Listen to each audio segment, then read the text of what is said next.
सलाम, नमस्ते, सत श्री अकाल। मैं हूं रजा और आप देख रहे हैं रजाग्राफी। दोस्तों, पूरी दुनिया का कोई भी मुल्क उठा के देखिए, कहीं शांति नहीं है। हर मुल्क एक दूसरे से मजबूत होने की कोशिश कर रहा है। अब जो है हालात बदल चुके हैं। कल तक जो देश कमज़ोर थे, आज वो धीरे धीरे मजबूत होते जा रहे हैं। जिनमें से एक देश है तुर्की। एक वक्त था जब 2016 में इसकी सत्ता पलटने और जिसे इंग्लिश में कहते हैं, जो म्यांमार में हुआ है, मिलिट्री कूप करने की एक नाकामयाब कोशिश की गई थी।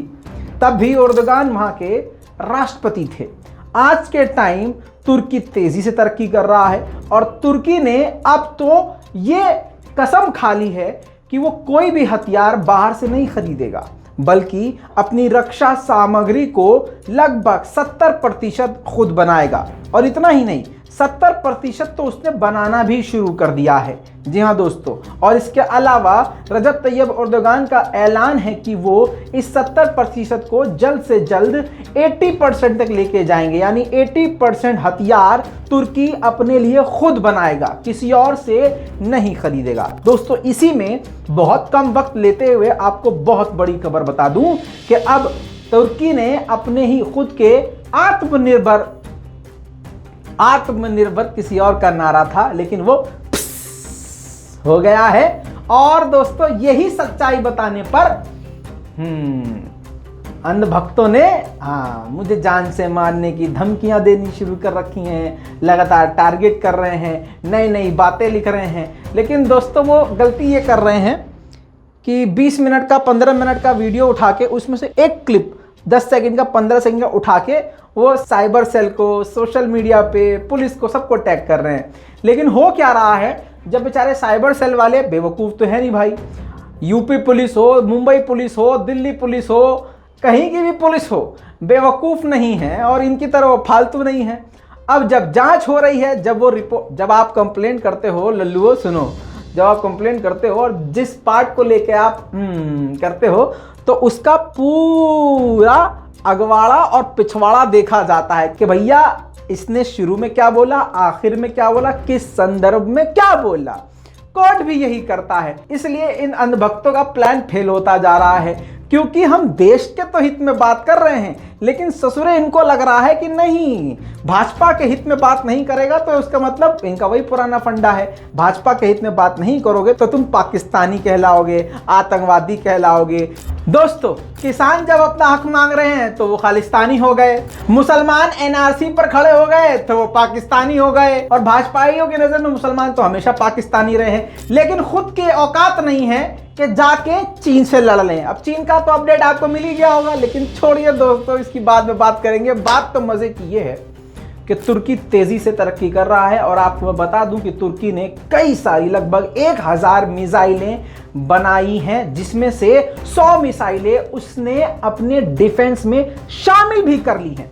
दोस्तों, थर्सडे को यानी जुमेरात के दिन 100 शेल्स यानी 100 मिसाइलें, 100 बम जो हैं तुर्की के आर्मी में शामिल हो चुकी हैं। दोस्तों, ये जो मिसाइलें हैं ये गाइडेड मिसाइलें हैं, हल्की फुल्की मिसाइल नहीं है। दोस्तों, इस मिसाइल का नाम HGK-82 है। जी हाँ, जो कि काफी खतरनाक मिसाइल, होममेड यानी सेल्फ मेड, तुर्की की खुद की बनाई हुई मिसाइल है। इस मिसाइल को तुर्की की अस्फात कंपनी के द्वारा खुद निर्माण किया गया है। दोस्तों, 70% हथियार तो अभी तुर्की खुद बना रहा है। 2023 तक तुर्की का लक्ष्य यानी टारगेट यह है कि 80% खुद के हथियार खुद ही बनाएगा।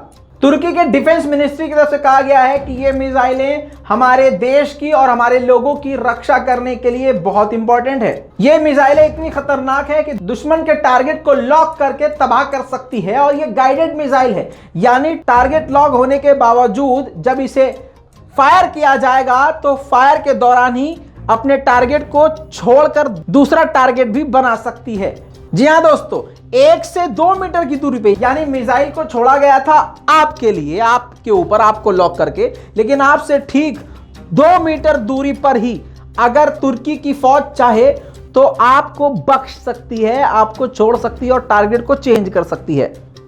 दोस्तों, इसके अलावा तुर्की की दूसरी एटमाजा मिसाइल है जो कि काफी खतरनाक है और उसका दूसरा लाइट वर्जन भी बनाया गया है, यानी हल्की रेंज की बनाई गई है जिसका नाम आकिया टॉर्पेडो है। इसकी रेंज कम होगी और ये जो मिसाइलें होंगी ये तुर्की की सबमरीन्स के अंदर शामिल होंगी।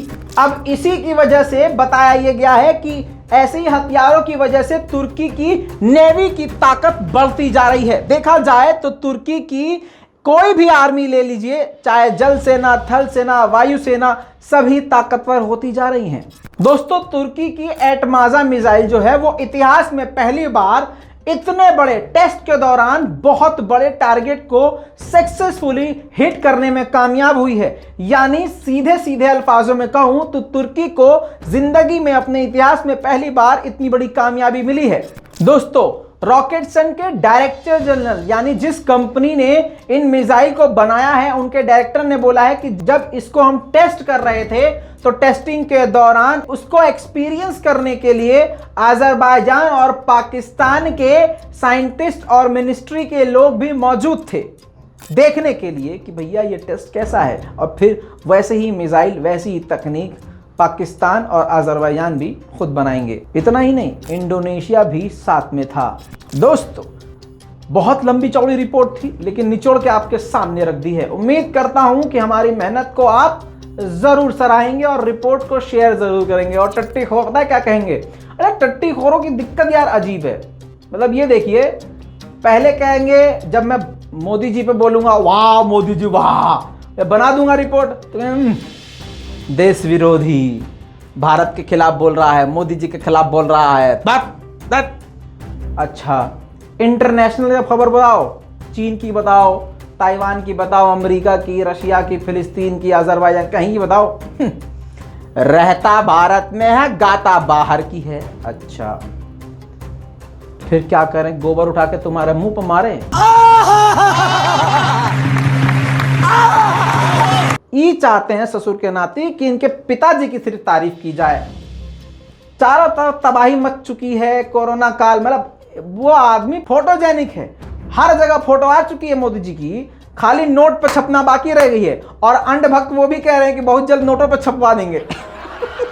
हम कह रहे हैं छपवाओ भाई, कोई दिक्कत है? हमें मोदी जी से दिक्कत थोड़ी ना है, हमें तो मोदी जी की नीति से और तुम्हारी नीयत से दिक्कत बे, समझे? मतलब ये अंधभक्त बिल्कुल यार ना इधर बैठ पाते हैं ना इधर बैठ पाते हैं, तो फोड़ा निकला हुआ है, सुकून ही नहीं है। हमारी आवाज दबाओगे? कोशिश करो और करो कोशिश। एक रजा दबाओगे 10 रजा निकलेंगे। और सुनो, तुम कितनी भी आवाज दबा लो, इंतजाम होके रहेगा, समझे?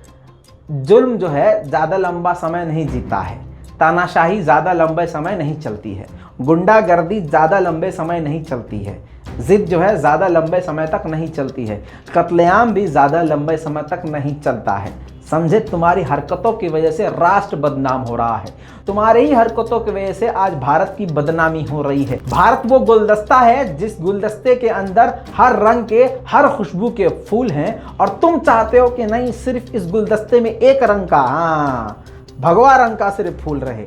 दोस्तों, याद रखना, भारत की खूबसूरती इसी में है कि यहाँ पर हर तरह की खुशबू के फूल हैं। तुम कितना भी कोशिश कर लो, गोडसे को सपोर्ट कर लो, गांधी को गरिया लो, नेहरू जी को गरिया लो, कुछ भी कर लो, अगर तुम सच में गोडसे के पुजारी हो तो नोट पे जो तुम्हारे पॉकेट में 10-50 रुपए का नोट पड़ा हुआ है उस पे जो है मोदी जी का फोटो नहीं है, हाँ गांधी जी का है, ऐसे देकर फाड़ के फेंक दो, या हमें ही दे दो या फिर किसी गरीब को दे दो, सच्चे हो तो। चलिए दोस्तों, उम्मीद करते हैं, आपसे क्या उम्मीद करें, मुसलमानों से उम्मीद ही नहीं भैया। मुसलमान पता है हमारे सपोर्ट में कब खड़े होंगे? जब हमें भाजपा के द्वारा, अंधभक्तों के द्वारा मार दिया जाएगा, तब खड़े होंगे। I support with Mohammad Raza, we stand with Raza गराफी। तब तक रजा जो है नहीं, तब आपकी जरूरत नहीं होगी हमको। ये हमारे मुसलमानों की सबसे बड़ी कमी है, समझे? चलो, तब तक आप गोश्त खाइए, मजा लीजिए, कमेंट कीजिए नीचे खाली बस #I support रजा गराफी, यही कर सकते हैं आप। जय हिंद।